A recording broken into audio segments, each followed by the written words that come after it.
Assalamualaikum warahmatullahi wabarakatuh. Selamat pagi Bapak Ibu. Terima kasih atas waktunya. Pertama-tama yang saya hormati Bapak Ibu Dewan Guru SMA Negeri 1 Pamukan Selatan. Mudah-mudahan dalam kesempatan pagi yang berbahagia ini kita sedikit ada kelas berbagi dan berkolaborasi. Ini adalah salah satu upaya saya dalam mengikuti kegiatan pembatik di level 4 30 besar Provinsi Kalimantan Selatan. Di dalam pembatik level 4 ini kami berkewajiban untuk melaksanakan kelas berbagi dan berkolaborasi. Materi yang akan saya sampaikan itu berkaitan dengan pembelajaran interaktif dengan akronim Pekan Depan. Pekan Depan itu adalah kepanjangannya pembelajaran menyenangkan dengan media pembelajaran interaktif. Bahwa sedikit Bapak Ibu saya memberikan kata-kata di awal. Saya berpendapat bahwa teknologi itu kita ibaratkan sebagai sebuah alat dan pendidikan itu sebagai fondasi untuk membangun masa depan. Bagaimana kita melaksanakan pengajaran atau pendidikan itu tidak lepas dari yang namanya alat berupa teknologi. Kegiatan apapun yang kita laksanakan dalam kegiatan sehari-hari itu tidak lepas dari yang namanya alat. Pertanian itu menggunakan alat, kemudian kita berangkat dari tempat satu ke tempat yang lain juga menggunakan alat, dan begitu pula dalam hal pendidikan itu juga menggunakan alat. Maka alat yang saya maksud di sini adalah teknologi. Kemudian untuk tujuan kegiatan kita pada pagi hari ini yaitu memberikan inspirasi dan pengetahuan baru kepada peserta tentang penggunaan media pembelajaran interaktif, memfasilitasi diskusi, kemudian berbagi pengalaman terkait pelaksanaan pembelajaran yang menyenangkan, kemudian meningkatkan kemampuan peserta dalam merancang kegiatan pembelajaran yang inovatif. Kemudian untuk tujuan dan visi misi sesuai dengan tujuan pendidikan nasional, bahwa pendidikan nasional itu berfungsi mengembangkan kemampuan dan membentuk watak serta berfungsi mengembangkan kemampuan peradaban bangsa yang bermartabat dalam rangka mencerdaskan kehidupan bangsa, bertujuan untuk mengembangkan potensi peserta didik agar menjadi manusia yang beriman dan bertakwa kepada Tuhan Yang Maha Esa, berakhlak mulia, sehat, berilmu, cakap, kreatif, mandiri, dan menjadi warga negara yang demokratis serta bertanggung jawab. Dan itu bisa saya koneksikan dengan visi dan misi saya sebagai seorang guru. Bagaimana di dalam pendidikan guru penggerak kita harus merelevansi dari visi tujuan pendidikan nasional dengan visi misi kita sebagai seorang guru. Yang mana visi misi saya sebagai seorang guru yaitu mewujudkan generasi yang unggul dalam prestasi, peduli lingkungan, dan berkarakter sesuai dengan profil pelajar Pancasila. Kemudian untuk misi yaitu meningkatkan motivasi dan kreativitas peserta didik melalui pemanfaatan teknologi dalam pembelajaran. Kita ketahui bersama bahwa di Pamukan Selatan khususnya sekolah-sekolah kita itu memiliki keterbatasan baik dari segi sarana dan prasarana. Akan tetapi kita tidak menyurutkan semangat kita untuk mendidik. Bahwasanya pola pikir semacam ini yang kita rubah, atau mindset semacam ini yang kita rubah, bahwa yang asalnya kita berbasis terhadap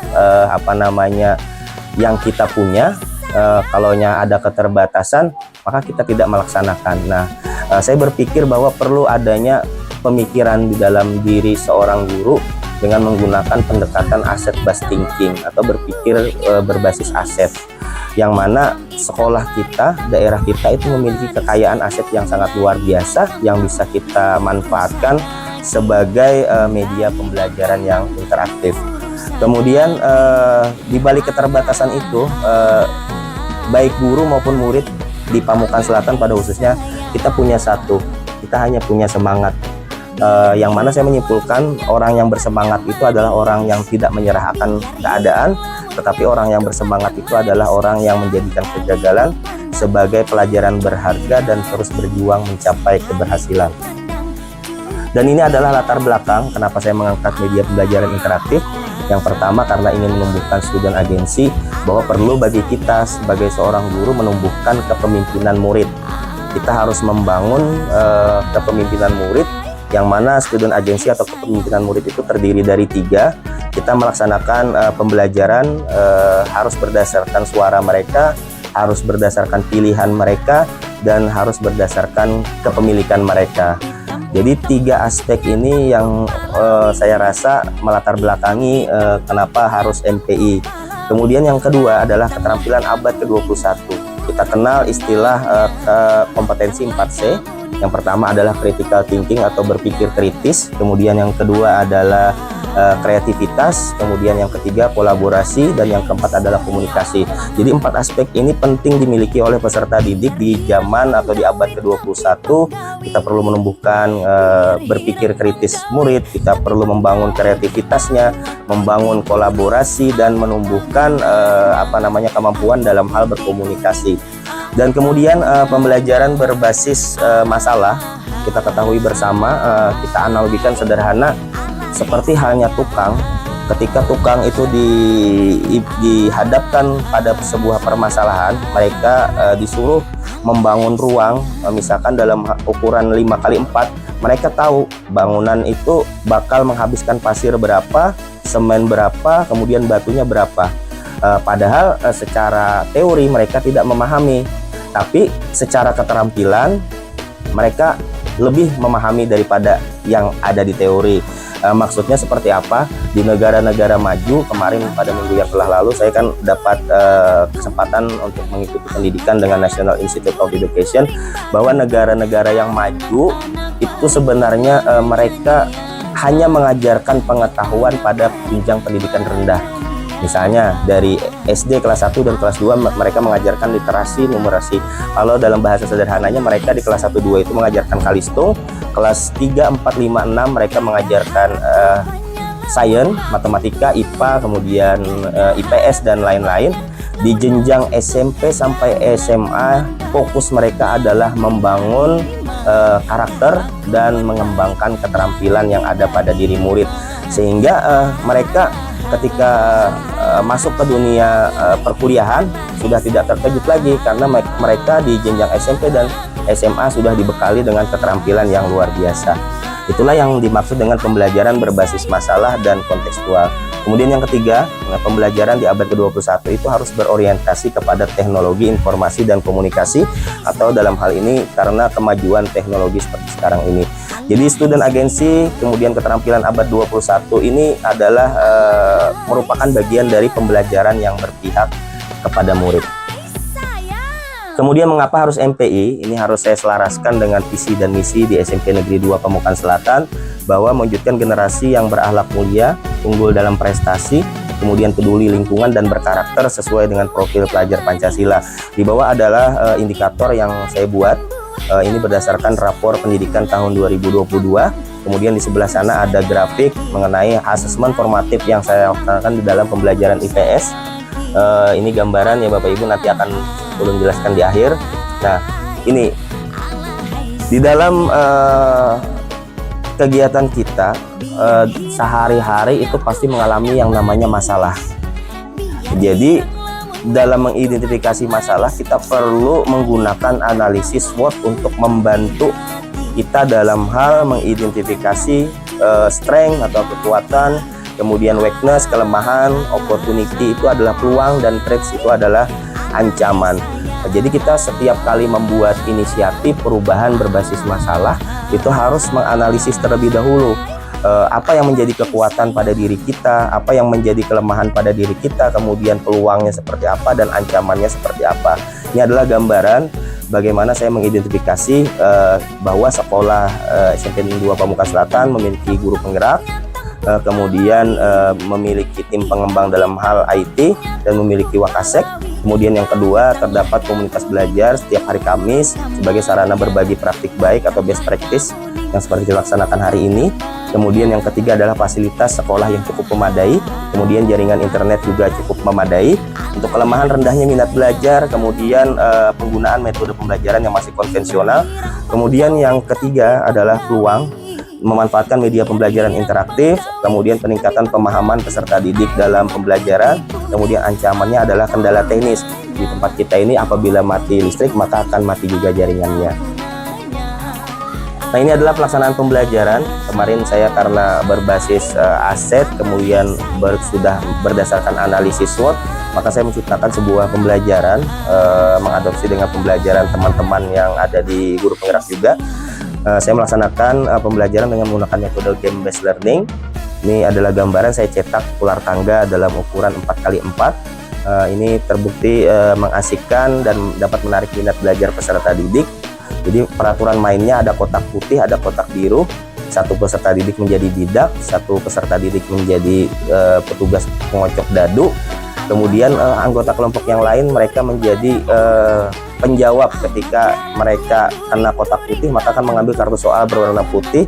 Ketika mereka kena warna biru maka akan mengambil kartu soal berwarna biru. Dan sampai permainan ini nanti salah satu kelompok ada yang mencapai garis finish.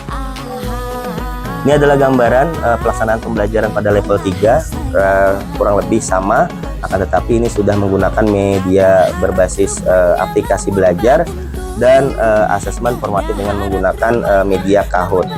Saya ingin menunjukkan Bapak Ibu sekalian bagaimana aplikasi yang saya buat sebenarnya sederhana dan ini bisa digunakan secara offline. Dan aplikasi ini penggunaannya atau pembuatannya sama dengan pembuatan PowerPoint.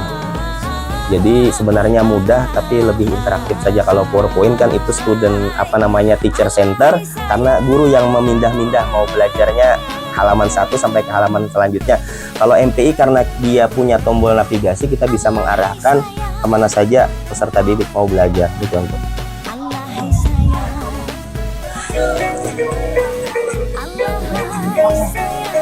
Ini aplikasi dibuat dari aplikasi Articulate Storyline 3. Sama seperti PowerPoint. Lain gitu. Tapi Canva sekarang fiturnya sudah bisa diinteraktifkan. Bisa di tombol-tombol gitu. Tapi ulun lebih menguasai di sini di Articulate Storyline.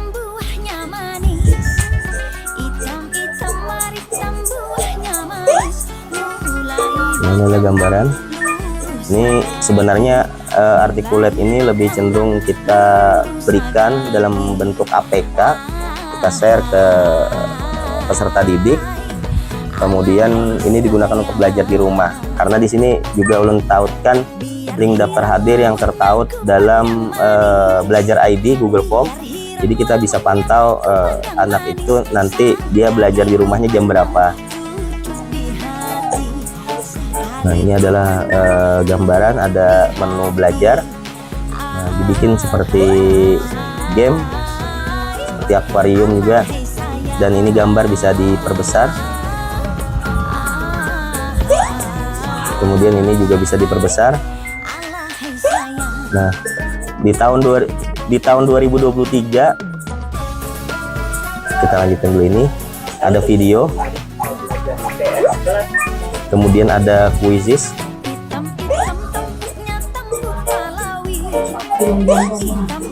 Iya, soalnya banyak macamnya Bapak Ibu. Ada pilihan ganda, ada menjodohkan. Iya, ada kalau di SD itu ada dia bikin game, ada gambar bak sampah, kemudian ada gambar sampah.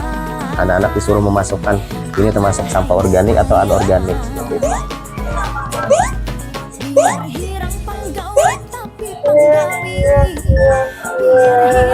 Nah, ini salah satunya.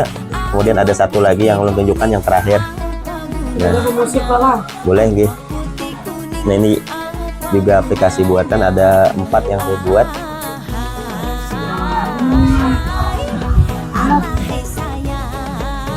Musiknya tuh bebas aja malah kira-kira.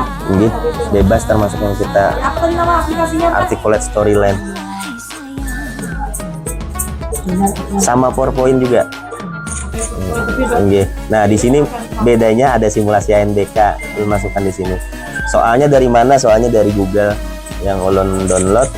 Kemudian ulun masukkan ke sini. Ada soal latihan soal literasi, ada latihan soal numerasi, dan ada latihan survei lingkungan belajar. Sebenarnya lebih ke arah teknis ya Bapak Ibu, karena anak-anak kita khususnya di sini dia tidak baca soal. Karena mereka gagap teknologi, melihat laptop baru aja, kemudian pegang keyboard baru aja, pegang mouse baru aja, akhirnya mereka jangankan membaca soal, mereka pegang-pegang itu aja belum terbiasa. Nah, ini tujuannya supaya mereka terbiasa aja. Iya, soalnya gambarannya seperti ini. Ada soal numerasi juga.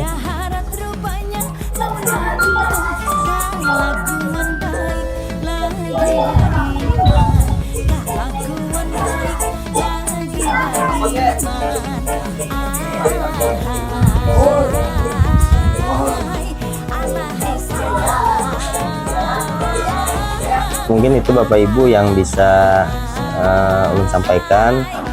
Sekali lagi terima kasih banyak atas kesempatan. Terakhir kata penutup dari saya, ada sedikit kata-kata, jangan lelah untuk belajar, jangan sungkan untuk berbagi, dan jangan ragu untuk melakukan perubahan. Terima kasih banyak Bapak Ibu atas kehadirannya. Mohon maaf apabila ada kesalahan. Saya akhiri. Assalamualaikum warahmatullahi wabarakatuh.